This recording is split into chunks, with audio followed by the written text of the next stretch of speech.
Okay, so it's one fish, two fish, red fish, blue fish day.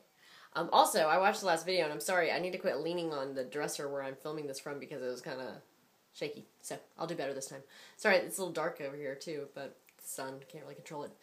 We're going to be talking about the Pacific Theater today, and I want to show you a map first thing because the map is hard to get to minimize and then come back quite this large in size. This shows you what the Pacific Theater looked like in the time period that I'm going to be talking about. And everything that's blue is the areas that Japan conquered before we really began the process of pushing them back. So this is what Japan proper looks like. So you can see that they are going to be extremely successful. They're going to take over Manchuria. That's going to be the first area where they try and get resources from. And then this part of China, other parts of coastal China, all of this is Southeast Asia, Vietnam, Cambodia, Laos. And then here, Indonesia and the Philippines, our colony. They're going to kick us out of our own colony, which is very embarrassing.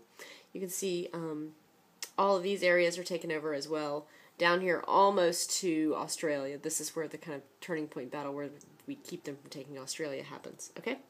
And then some really famous battles out here, too. This is where they attacked Pearl Harbor, Hawaii, and the Battle of Midway is going to be important. So I just want to kind of give you an orientation to the map in general before we get started, because I'll be referring to different parts of this. So let me minimize that and hope I can get it back. But like I said, it doesn't usually come back that large.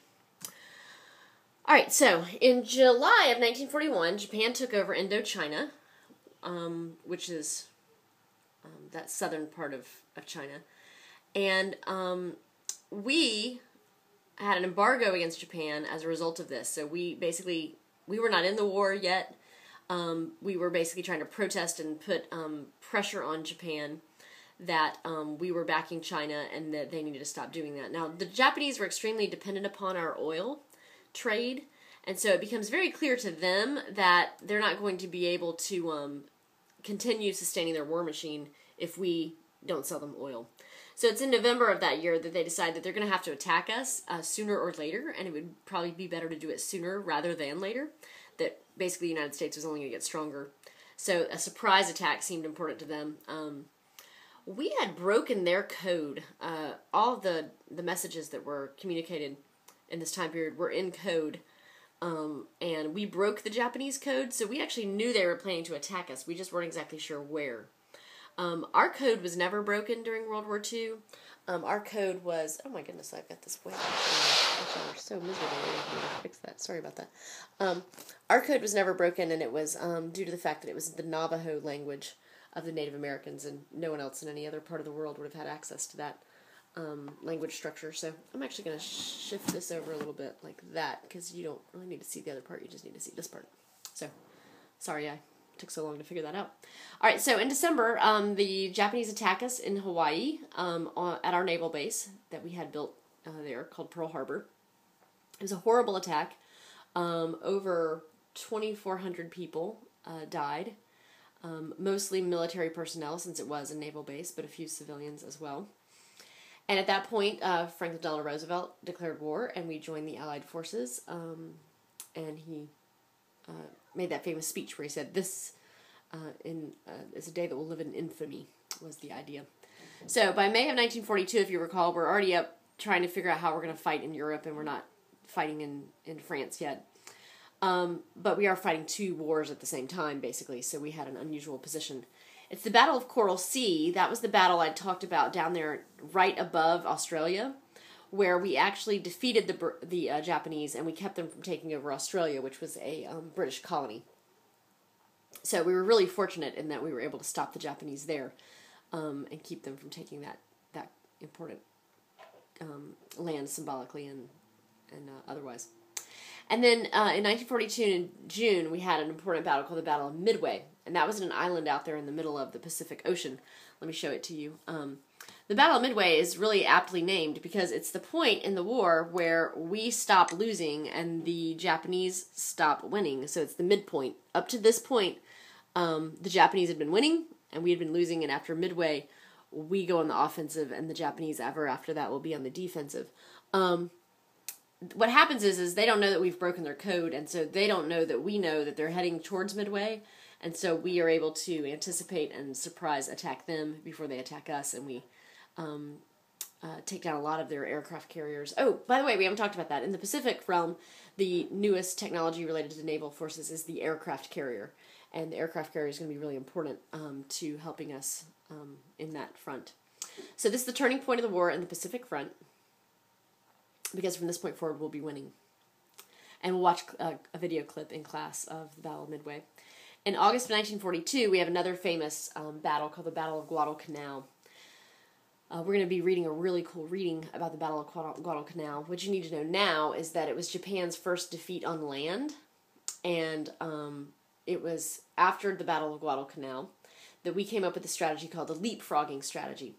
The leapfrogging strategy, also called island hopping, is the idea that if we're going to defeat Japan, we can't get all wrapped up in trying to control every island and win back every island going closer to the Japanese mainland, because there's thousands of them. We could drive ourselves crazy doing that. So what we decide as a result of our victory at Guadalcanal, which is here, is Guadalcanal, is that we're going to take key islands, getting ever closer to the Japanese mainland, but we're not going to take every island. And we're just going to take key islands that will get us close enough from which we can launch a land invasion into Japan. So you can see here's Guadalcanal, and then we're going to be talking about the Battle of Leyte Gulf here, where we take back the Philippines, and then we're going to be talking about Okinawa and Iwo Jima, which are here, which are getting ever closer to Japan, where we can invade them. So, and this is Saipan. So these arrows do a good job of showing you how we're kind of leaping over certain lands to get to other lands from which we will get ever closer to Japan so that we can invade them without taking every island between us and the Japanese mainland. Okay? So, very important strategy, island hopping or leapfrogging. Okay, let me shift this way. Alright, so January of 1945 is the Battle of Leyte Gulf. That is the battle where we get back the Philippines, and Douglas MacArthur, who had been forced to surrender the Philippines, was very much disturbed by having to do that. He was not a man prone to surrender. So when he sees the Philippines, after we've defeated it, he quickly gets out of the boat. He rows a boat close to the Philippine mainland, and he actually gets out early from the boat in water, waist high, and he wades onto the Philippines, and he says, "I have returned." So, because he promised he would. He did not take surrendering the Philippines lightly. So as a result of the Battle of Leyte Gulf, we retook the Philippines. And then we're going to leapfrog even closer to Japan by the Battle of Iwo Jima. The Battle of Iwo Jima is famous for not only our victory there, but also the raising of the flag over Iwo Jima. We'll be watching a movie, and we'll talk a little bit about how this photograph, this most famous photograph, isn't quite what it appears, but it was a great victory, but at a heavy cost in terms of men. This gains us an important position for the invasion of Japan, as does the Battle of Okinawa, which comes afterwards. And so those are two islands positioned right there next to Japan from which we can launch a land and air attacks.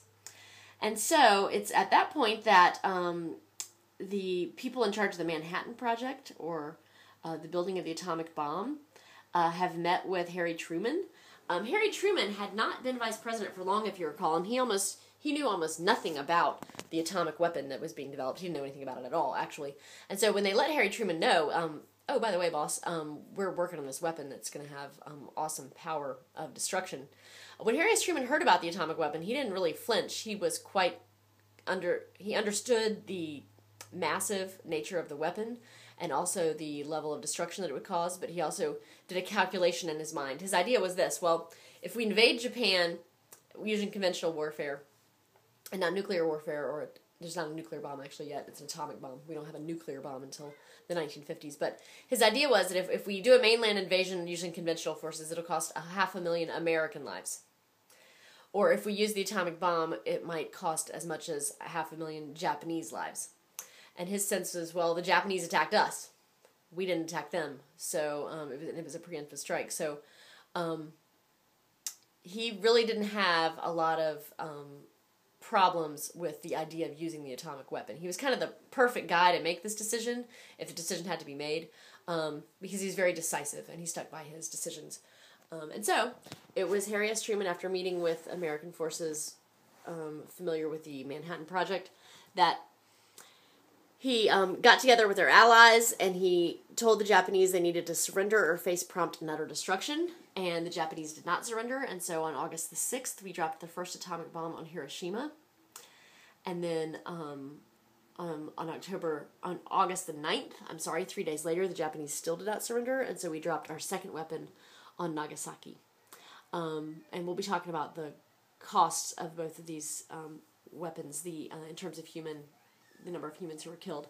Hiroshima, I think about 120,000 people died immediately after the bombings, and in Nagasaki, it was about 80,000 people who died as a result of the bombing, because it was in a valley and the effects weren't quite as widespread.